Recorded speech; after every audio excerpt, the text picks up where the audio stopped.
በሬ የተሳረደው ለስጋ ነበረ። ነገር ግን በቢላዋ የደረሰው ስጋ ላይ ሳይሆን የሚያብረቀርቅ ወርቅ ላይ ነው። በቄራ ቤቶች በሬ ሲታረድ ወርቅ ተገኘ የሚለው ለጆሮ እንግዳም አይደለም። ታዲያስ ይህ ነገር እንዴት ሊሆን ቻለም? በሬው ሜዳ ላይ ሳር ሲግጥ የወደቀውን ወርቅ ውጦት ይሆን? ምክንያቱስ ምንድነው? በቄራ ቤት የተገኘውን ወርቅ ከሌሎች ጠጠር ነገሮች እንዴት መለየት እንችላለን? ሰላም ጤና ይስጥልኝ የቤት ኬር ኢትዮጵያ ተከታታዮች፣ የዚህን መልስ የምታገኙበት ልዩ ቻናል ነው። ከወደዳችሁት ቻናሉን ሰብስክራይብ፣ ላይክ እንዲሁም ለሌሎች እንዲደርስ ካሰባችሁ ደግሞ ሼር ማድረጋችሁን እንዳትዘነጉ።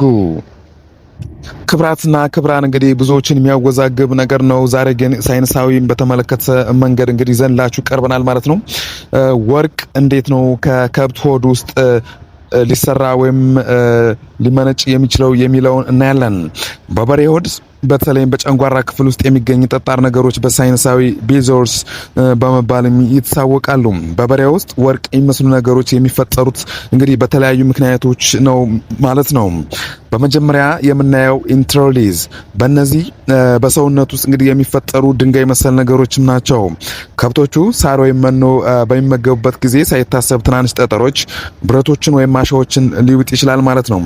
እነዚህ ባዕድ ነገሮች በጨንጓራ ውስጥ የሚቆዩበት ጊዜ በሰውነት ውስጥ ያሉ ማዕድናት ማለትም እንደ ካልሲየም እና ማግኒዚየም ያሉ በነገሩ ዙሪያ እየተከማቹ ይሄዳሉ ማለት ነው። ሂደቱ ልክ እንደ እንቁ ወይም በወይባ ዌስተርስ ውስጥ የሚፈጠሩ አይነት ሲሆን ውጤቱ ደግሞ ሲታይ የሚያብረቀርቅና እንደ ወርቅ ጠንካራ የሆነ ነገር ሊሆን ይችላል ማለት ነው። በሁለተኛ መልኩ የምናየው ክብራትና ክብራን የሐሞት ጠጠር ነው፣ ወይም በእንግሊዝኛ አጠራሩ ጋልስቶን። አንዳንድ ጊዜ በሐሞት ከረጢት ውስጥ የሚፈጠሩ ጠጠሮች ደማቅ ቢጫ ወይም ወርቃማ ቀለም ሊኖራቸው ይችላል ማለት ነው። እነዚህ ጠጠሮች በባህላዊ ሕክምና እና በተለያዩ ኬሚካላዊ ስራዎች ከፍተኛ ዋጋ ያላቸው በመሆናቸው ሰዎች እንደ ወርቅም ይቆጥሯቸዋል ማለት ነው። በሌላ መልኩ የምናየው እንግዲህ በሶስተኛ ደረጃ የአላግባብ የተዋጡ ነገሮች ሊሆኑ ይችላሉ ተብሎም ይታሰባል። ከብቶቹ በሜዳ ላይ በሚሰማሩበት ጊዜ የሚውጧቸው የብረት ቁርጥራጮች፣ ሽቦዎች ወይም ሳንቲሞች በጨንጓራ ውስጥ ባለው አሲድ እንቅስቃሴ ምክንያት ተጠርገውና ተለክተው ወይም ፖሊሽ ደማቅ ቢጫ ቀለም ወይም ብርሃን ሊውጡ ይችላሉ። ሲታረዱም ወርቅ ተብለው እንዲሳሳቱም አንዳንድም ያደርጋል ማለት ነው። በበሬ ውስጥ የሚገኘው ነገር እውነተኛ ወርቅ ወይም ኤዩ በመሆን እጅግ በጣም ዝቅተኛ ነው። አብዛኛው ጊዜ እነዚህ ነገሮች የማዕድን ክምችቶች ወይም በሂደት ከተፈጠሩ ጠጠሮች ናቸው። ሆኖም ግን አንዳንድ ሀገራት እነዚህን የከብት ጠጠሮች ወይም እነዚህ ቢዞርስ ለመድኃኒትነት ስለሚፈለጉ እንደ ወርቅ ውድ ሊሆኑ የሚችሉበት አጋጣሚ ከፍተኛ ነው ማለት ነው። እንግዲህ ክብራትና ክብራን በሚቀጥለው ጊዜ እንደዛ አይነት ወሬ ሲሰማ ማለትም በሬ ወርቅ አመረተ ከማለት ይልቅ ሰውነት ውስጥ የኬሚካል ክምችት ተፈጠረ ብሎ ማሰብ ለሳይንሳዊ መንገድም ከፍተኛ ነው ማለት ነው።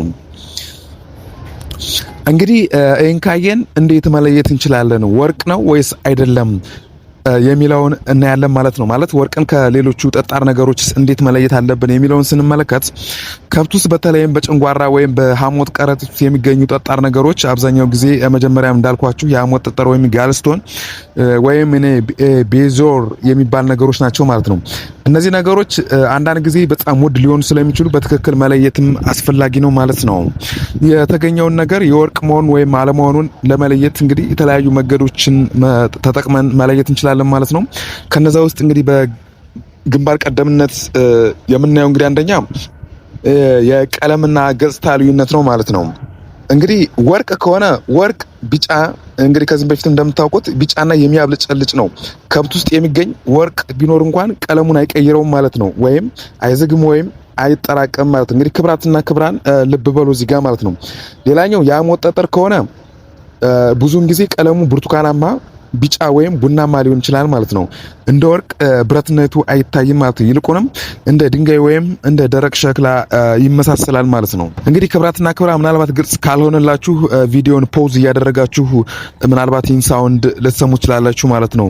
እንግዲህ ያው አባታር ላይ እንግዲህ ወይም ቄራ ቤቶች ላይ ሲታረዱ አብዛኛው ጊዜ ሰው ይሸወዳል። ጠጠር ነው ወይስ ወርቅ ነው የሚለውን ብዙ ሰው ያው እዚህ ጋር አንደርስታንድ ሊኖር ስለሚችል ማለት ነው።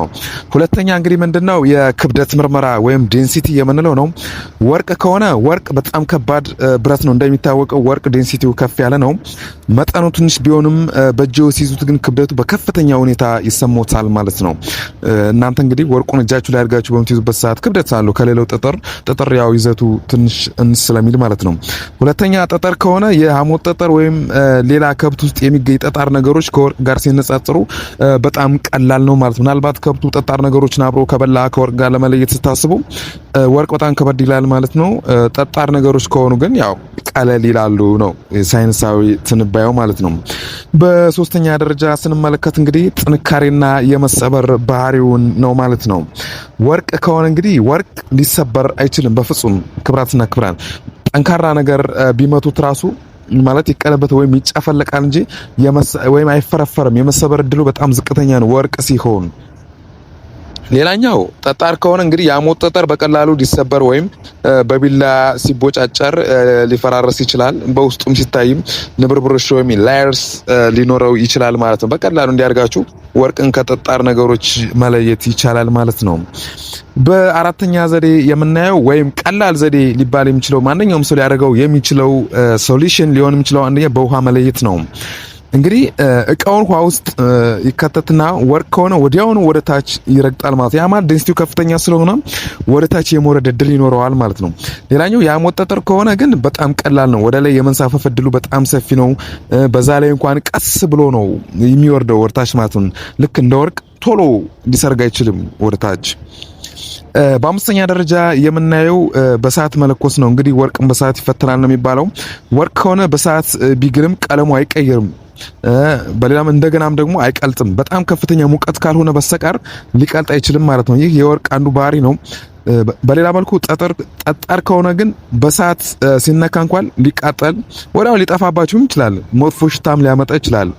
ሊሰነጣጠቅ፣ ሊሰባበር፣ ሊፈረካከስ የሚችል ነገር ነው ማለት ነው። እንግዲህ ከብት ውስጥ የተገኘውን ነገር የሐሞት ጠጠር ወይም ጋልስቶን ከሆነ በባህላዊ መድኃኒት በዓለም ገበያ ላይ በጣም ውድ በሆነ ዋጋ ሊሸጥ የሚችል ነገር ነው። ስለዚህ እንዳይሰበር በጥንቃቄ ማድረቅና በባለሙያ ማማከር የተሻለም ነው ማለት ነው። የተገኘው ነገር ቅርጹ ምን ይመስላል? እንግዲህ ይሄን አይታችሁ ወርቅ ነው ወይስ ጠጣር የሐሞት ጠጠር የሚለውን በመለየት እንግዲህ እናንተ ወርቅ ነው አይደለም የሚለውን መለየት ትችላላችሁ። እርግጠኛ ሆኜ መናገር የምችለው ኢን ቪዲዮ ካያችሁ፣ ከተመለከታችሁ፣ ከሰማችሁ በኋላ እንግዲህ ከዚህም በኋላ እንዴት በሬ ውስጥ ከብት ውስጥ ወርቅ ሊገኝ ሊመረት ቻለ የሚለውን በቀላሉ የተገነዘባችሁና የተረዳችሁ ይመስለኛል። ክብራትና ክብራን የዛሬ ቪዲዮአችን ይህ ይመስል ነበረ። በሌላ ቪዲዮ እስከማገኛችሁ ቸር ቆዩልኝ። ለቻናላችን አዲስ ከሆናችሁ ቻናሉን ሰብስክራይብ በማድረግ ለሌሎች እንዲደርሱ አድርጉልን። ቸር ሰንብቱልኝ።